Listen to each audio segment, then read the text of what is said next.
या उन्हाळ्यात पोटाला थंडावा आणि शरीरातील उष्णता कमी करण्यासाठी पित्तनाशक आणि रुचकर अशी आज आपण मालवणी सोलकढी बनवणार आहोत। ही सोलकढी तुम्ही कधीही पिऊ शकता। व्हेज नॉनव्हेज जेवण असेल ना, त्या जेवणाबरोबर पण तुम्ही पिऊ शकता। आजची जर ही मालवणी सोलकढी आवडली तर लाईक करा। आजची सोलकढी 5 माणसांच्या प्रमाणामध्ये आहे। सोलकढी बनवण्यासाठी एक मोठा नारळ किसून घेतलेला आहे, एक हिरवी मिरची, 2 इंच आलं, 4 पाकळ्या लसूणच्या आणि 1 चमचा जिरं हे मिक्सरला आपल्याला वाटून घ्यायचं आणि याचा रस काढून घ्यायचा आहे।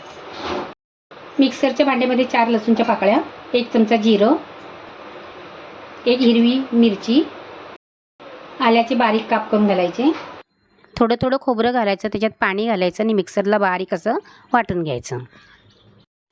खोबरं एकदम बारीक वाटायचं आणि एका भांड्यामध्ये काढून घ्यायचं आणि एक साथ नंतर आपण गाळून घेणार आहोत। त्याच पद्धतीने आपण दुसरं खोबरं आहे ना, ते पण मिक्सरला बारीक करून घेणार आहोत आणि याला आपल्याला गाळून घ्यायचं आणि येणारा जो खोबऱ्याचा चव आहे ना, त्याच्यामध्ये पण आपल्याला एकदा थोडं पाणी घालून वाटून घ्यायचं आहे। हे पहिलं खोबरं वाटलं ना, त्याचं हे घट्टवालं दूध आणि गाळून आलेला चव वाटलेला आहे ना, त्याचं हे दूध आहे, म्हणजे नारळाचा रस, त्याला गाळून घ्यायचं। तुम्ही हा चव आलेला आहे ना, तो सुकवून तुम्ही वापरू शकता मसाल्याला पाहिजे तर। अर्धा चमचा मीठ, अर्धा चमचा साखर, मी ते अर्धी वाटी आगळ घेतलेला आहे। तुम्ही कोकमं घेऊन गरम पाण्यात भिजशी घातलीत ना तरी पण चालेल। एक अर्धा तास पहिली कोकमं भिजशी घालायची। जसं तुमचं आगळ आंबट असेल ना, त्याप्रमाणे याच्यामध्ये आगळ घालायचं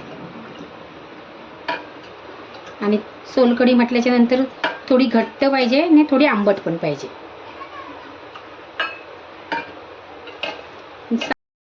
साखर आणि मीठ विरघळेपर्यंत मिक्स करून घ्यायची। थोडीशी टेस्ट करून बघायची कितपत आंबट आहे म्हणून। मी हे सर्व आगळ घेतलेलं घातलं आहे। किती सुंदर कलर आला आहे बघा, मस्त असा। बीटची पण गरज नाही आहे। तुम्हाला जर अजूनच जास्त डार्क कलर यायला पाहिजे असेल तर थोडंसं ना बीटचा तुकडा घालायचा खोबरं वाटताना, म्हणजे कलर खूप असा गुलाबीसारखा येतो। मालवणी व्हेज थाळी असू दे नाहीतर नॉनव्हेज थाळी असू दे, सोलकढी ही प्रत्येक थाळीमध्ये असतेच असते। अगदी सुचल्याचं आणि फ्रीजमध्ये ठेवून द्यायचं, एकदम थंड थंड प्यायला खूप मस्त वाटतं। तुम्ही जेवणाबरोबर पिया, जेवणाच्या आधी पिया, जेवणाच्या नंतर पिया, कधी उन्हातून कुठून आलात जाऊन तरी पण पियालात तरी पण चालेल। आजची जर तुम्हाला ही मालवणी सोलकढी आवडली तर घरचा सण चॅनलला सबस्क्राईब करा। थँक्यू।